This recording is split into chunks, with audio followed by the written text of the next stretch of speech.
20. Improving the morals of the past.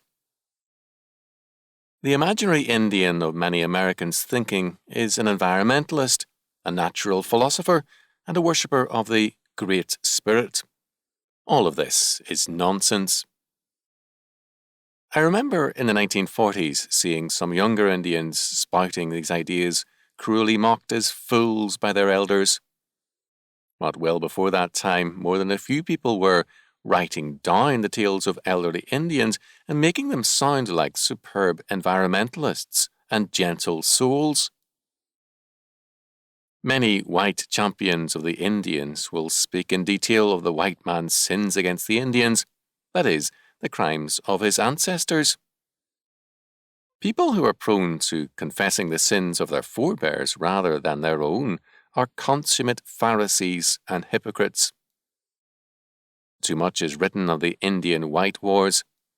They were not as prevalent as is commonly assumed. Far more common was warfare among tribes, and the white man's help was frequently sought by one side or another.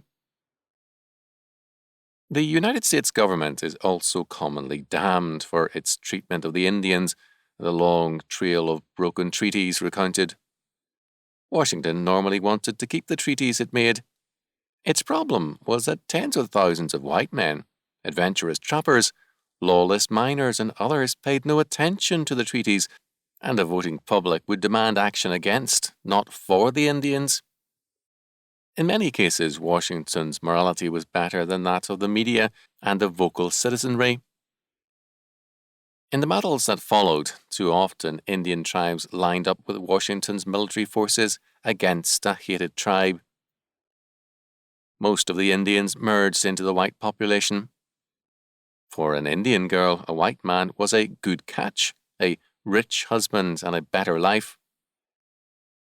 In California, where the gold rush created a shortage of women, Indian girls rapidly became the mothers of the future California aristocracy. Those Indians who did not merge with the general population but remained on the reservation were often of mixed blood. I was darker than some of the Indians on my reservation, and I was mistaken as having mixed heritage. There were Indians with American, French, English, Chinese, and other strains in them. There was no lack of brutality, in peace and in war, by whites and Indians against one another, but there were also, from the beginning, acts of kindness, help, and friendships.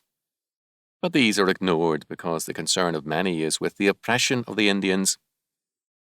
Once, when I cited an instance of the helpfulness of some Indians to whites, my remarks were dismissed, and I was told that such Indians were fools and renegades.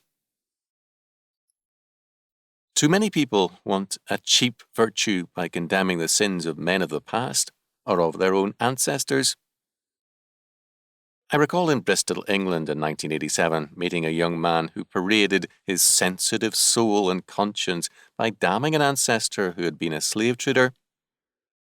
He had no personal sins to confess, apparently. This kind of mental exercise has become very commonplace, a mark of moral degeneracy.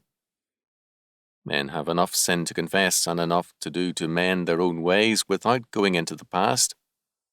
No age advances by, quote-unquote, improving the morals of past and long-dead men, but only by mending its own ways. The Indian has been badly used by many so-called friends who advance an agenda by falsifying history. Such people are no friends to the Indians. The Chinese and the Japanese have suffered as much as the Indians in America, and perhaps more, without sparking a similar cultic interest. Blacks have had a public concern similar to that focused on the Indians, as they are a fashion in advocacy.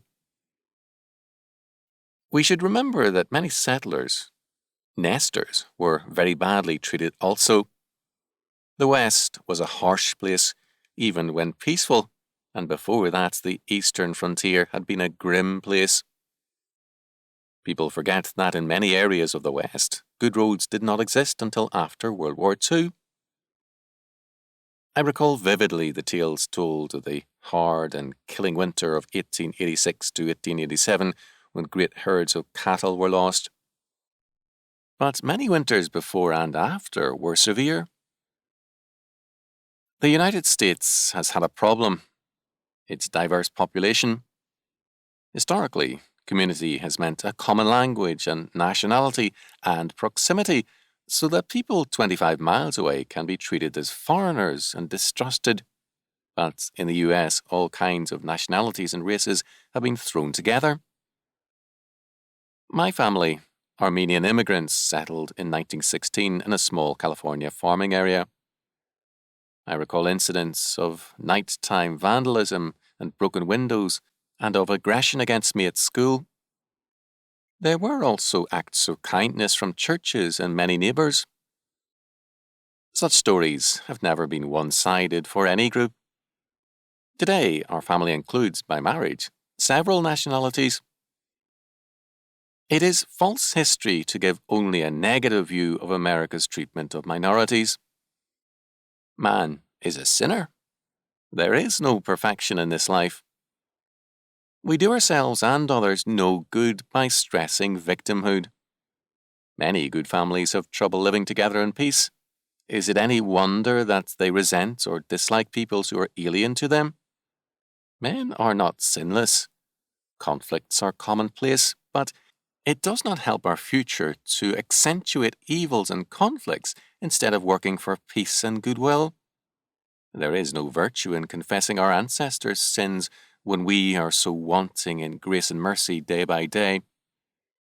We have become a coarse people, wanting in many areas but adept at confessing sins committed by our ancestors and by other peoples.